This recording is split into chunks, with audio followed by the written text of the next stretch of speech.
All right, Comp 1, we're looking at Essay 4. Essay 4 is a straightforward argument. Now, this essay is not me asking what you think about something. Okay, that is not an argument. That's just saying, hey, this is what I think about something. The reality is that nobody really cares what I think about something. We all care more about why should I think something? What's in it for me? To convince someone of something is very different than to express your opinion to someone.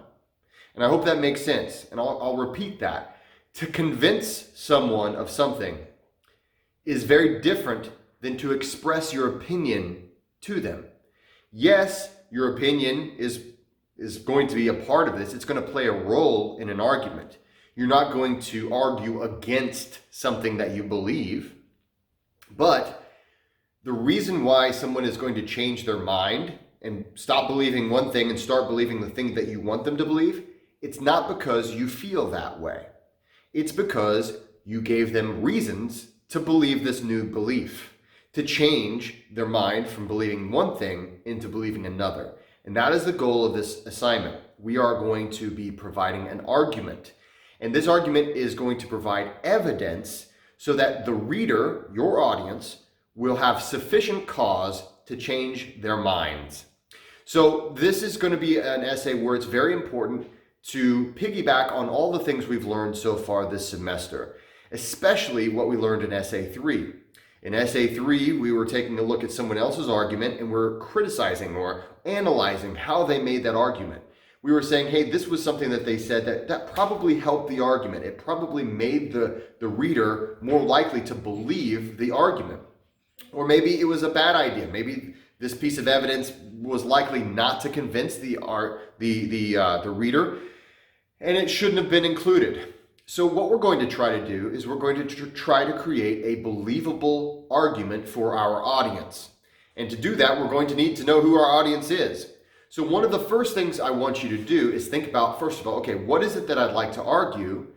And then who am I arguing to? Okay, this is not going to be something as simple as this is what I think and this is right. Okay, you have to understand that people that disagree with your point of view, they think they're right. Right? I mean, it's you believe you're right, you could be wrong. We change our minds not based off of, hey, someone makes a plea or someone said, hey, I believe this because of this reason. We change our minds because we've been convinced. And that's what you're going to do for your audience. So before we begin in this essay, I want you to understand a few things. One thing that you really do need to understand is that you're going to make an argument, and that argument must be something that is going to convince an audience that exists. You need to understand that there needs to be an audience out there that needs to be convinced of this fact. And it can't be something that is so unquestioned that very few people have ever questioned the truth of your argument. For instance, your argument should not be abusing your kids is wrong. Well, dude, I mean, how many people are going to say, oh, I think abusing my kid is a great thing.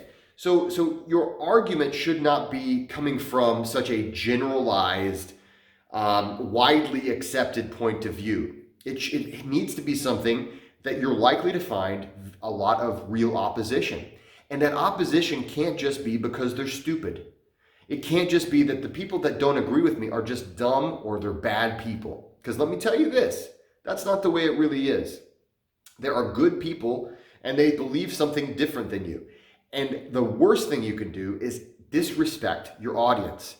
If you don't respect your audience as a thinking individual, you're never going to make a convincing argument for that audience, right? How many times did you change your mind because a person said you're a bad person if you believe what you believe? That's not a convincing argument. How many times did you change your mind because someone said, well, if you think the thing you think, then you're stupid? That's not a good argument. That's not persuasive. What we're trying to do is we're trying to reach our audience with those three appeals that Aristotle brought to our attention, right? The logical appeal, So we need to have some verifiable facts. And we do this through science. We do this through just things that you can verify. This literally happened, or this is an actual fact or a figure. And the way we do this is through research. We have to do it with research.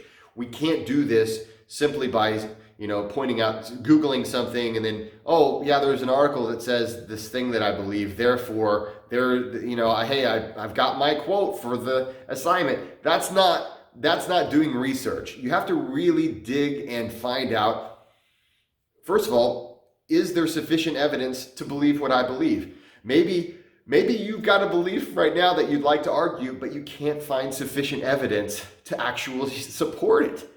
And it can't be something as simple as you believe it and therefore it's true, okay? And I'm not saying you have to justify what you believe to me, but for the sake of this argument, if you're going to make an argument, you need to be able to justify that argument with logical, sound reason.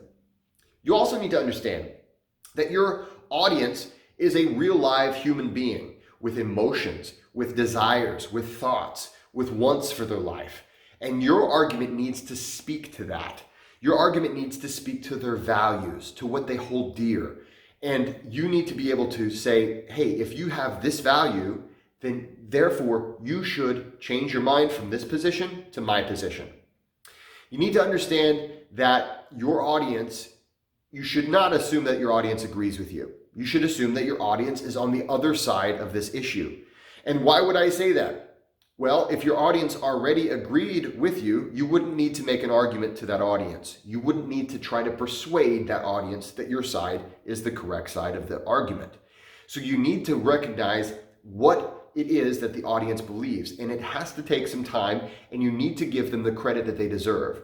This means respecting your audience, respecting the other side of whatever argument you're going to take. Because no one ever won an argument by disrespecting somebody. They only win arguments by speaking to those people and to speak to their values and to give them enough evidence to say, hey, you know what? This side is actually the correct side. So you need to show respect. You need to have a tone that is respectful to your audience, because if you don't, even if you prove you're right, just think about this. If a person calls you a moron and then gives you sufficient evidence to change your mind, but is up in your face and yelling at you, I don't know about you, but for me, it's going to turn me off. And I will be more likely to say, screw you, I'm not going to listen to you. I'm going to go do my own thing. And there's no progress that was made from that argument. So show respect to your audience. Really think about, okay, I need to, and if you can't do that, then you need to pick a different argument. Okay, if you cannot look at the people on the other side of the argument that you'd like to write about, if you can't look at them with respect, at least enough respect to say, I'm going to do some research, I'm going to really try to find out what is it that causes these people to believe the thing that they believe, and how can I speak to these people because they're good, decent people deep down, they just happen to have a different opinion than I do, and if I give them a reasonable argument, they're likely to change their minds. If you can't do that, then pick a different argument.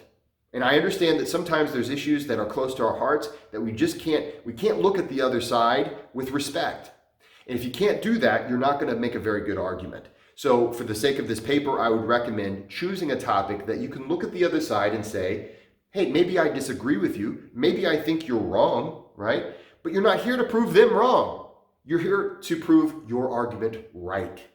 And you need to be able to have a tone of respect in your essay and not a bashing, you're stupid, you're a moron type of a tone.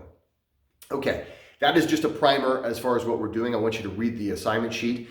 There are requirements as far as how many sources that you're going to need. You will have to use the Vincennes University online library to do your research. I don't want you just Googling things. You will have to use all of the things that are in the assignment sheet. So make sure that you're familiar with all the sources that you have to use. And it's something that is going to dictate what you can write about as well. So take a look at the reading.